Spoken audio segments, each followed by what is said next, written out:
Super style artist मुस्कान, जिन्होंने न सिर्फ गुलकारी बल्कि अदाकारी में भी भारतीय फिल्म में जौहर दिखाने का मुआहदा किया है।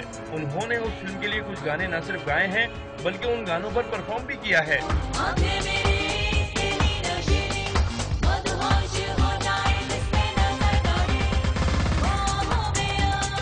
हमारे मुल्क में ये तासुर आम है कि इंडस्ट्री में नए कदम रखने वाले फनकार को उस वक्त फेम मिलता है जब उसकी तख्लीकी सलाहियतों का एतराफ दीगर ममालिक में किया जाए, चाहे उससे पहले वो फनकार मुल्क में कदम जमाने के लिए कितने ही पापड़ बेल चुका हो। उन लोगों ने फिर बोला कि इस एक सॉन्ग को जो है हम लोग करते हैं, लेकिन नेक्स्ट मूवी में आप मेन लीड रोल करेंगी, जिसका नाम जस्ट MMS है। उसका अभी मुहूर्त हुआ है और म्यूज़िक से मुहूर्त हुआ है उसका, और मेरे गाने से हुआ है। बाकी कास्ट में उसमें सुष्मिता सेन है, राज बब्बर है, रवीना टंडन है। तेरे बिन सोना सारा जहां जैसे